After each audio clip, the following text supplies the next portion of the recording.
Émission spéciale 70e anniversaire du débarquement en direct de Dives-sur-Mer sur Sensation. Et de retour sur Radio Sensation, il est 18h49. On s'approche donc de la fin de cette émission. Une émission que vous pouvez suivre sur radiosensation.fr en direct avec l'audio et la vidéo. Notre dernier invité pour cette émission spéciale 70e anniversaire du débarquement n'est autre que le maire de Dives-sur-Mer, Pierre Mouraret. Bonsoir. Bonsoir. Pierre Mouraret, en qualité de maire d'une ville qui a connu le D-Day et la bataille de Normandie, vous avez une responsabilité quelque part historique.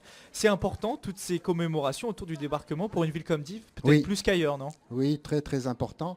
Ce qu'il faut bien prendre en compte, c'est que c'est l'occupation. Pendant toutes ces années, il y a eu... la ville de Dives a été occupée à partir du 20 juin 40 et il y avait une grande entreprise ici à Dives de plus de 1000 salariés. Une des premières choses qui est arrivée, c'est qu'elle a été mise au chômage. Et donc les ouvriers se sont trouvés au chômage. Les premières choses qu'ils ont vécues, c'était donc le chômage, les privations, les difficultés. Et donc dans la mémoire des Divais, ça reste des moments difficiles. Et puis il y a eu ensuite les arrestations, parce qu'il y a eu des actes de résistance ici à Dives très forts. Et beaucoup de gens ont été arrêtés, déportés, notamment 15 personnes qui ont été déportées. Ensuite, ils ont été dans les camps de concentration, ils sont revenus. L'ancien maire de Dives, qui a été député, André Lenormand, est issu de cette époque. C'est donc toute cette histoire a été vraiment très forte. Alors c'est vrai que la libération, quand elle est arrivée, ça a été vraiment un énorme soulagement. Et donc, c'est important pour nous de marquer cet événement. Et donc, quand il y a eu la libération, les troupes allemandes étaient sur les hauteurs de Sarlabo. Et puis, il y a eu l'avancée d'une troupe belge, la brigade Piron. Ça a mis du temps, entre le 6 juin et le 21 août, où la ville de Dives a été libérée, les villes de Dives, de Cabourg, Dives et Oulgat, eh bien, il s'est passé beaucoup de temps. Et cet épisode de la libération entre Cabourg et Dives a été un moment important, puisque les pêcheurs de Dives, de Cabourg et d'Oulgat ont aidé les militaires à passer la Dive.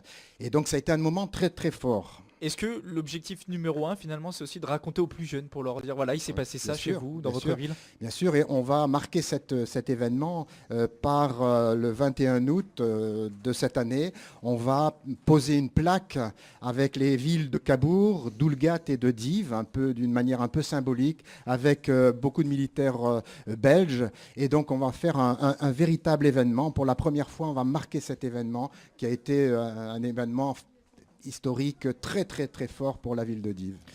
Dives-sur-Mer a encore la chance d'avoir des habitants qui ont connu la Seconde Guerre mondiale dans son ensemble. Je pense notamment à Georgette Delannoy qu'on a pu entendre dans cette émission. Est-ce que c'est l'occasion aussi de rendre hommage à ces gens-là ? Bien sûr. Dives a été une ville un peu martyre. Elle a été surveillée par la police.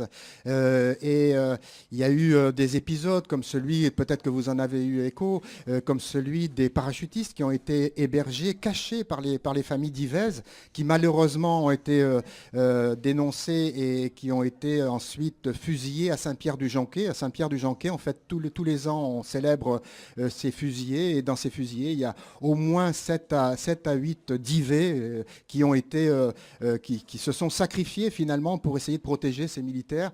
Donc c'est très très important. On a fait un gros travail pour récupérer, garder la mémoire de ceux qui sont encore vivants aujourd'hui. Alors à Dives-sur-Mer, vous jouez un peu sur tous les tableaux, puisque ce week-end, il y a un autre événement spécial, ce sont les mascarades. Un mot sur cet événement organisé depuis 2009 ? Oui, c'est la 6e édition. C'est un peu un moment festif. La ville de Dives est une ville portuaire.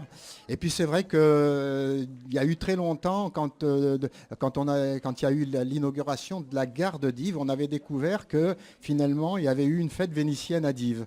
Et quand Arlette Girard nous a proposé de de faire venir des masqués vénitiens ici à Dives. On a dit banco. Et depuis, c'est un événement absolument extraordinaire. Il y a un monde fou qui vient. Ça se passe vraiment tranquillement. Tout le monde se balade, les tenues magnifiques, les gens regardent.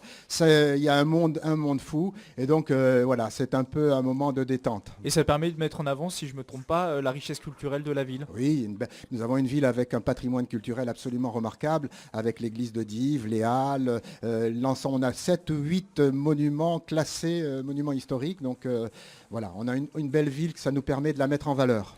Alors demain sera une journée particulièrement importante avec des spectacles et un défilé, je crois. Il y a un défilé qui va commencer à 16 heures, qui va montrer bien toutes ces belles toilettes qui vont traverser la rue du Général de Gaulle pour finir ensuite sur la place de la République. Et puis il y a plein d'animations autour qui permettront de passer une bonne journée. Merci Pierre Mouraret, je rappelle que vous êtes le maire de Dives-sur-Mer. Merci.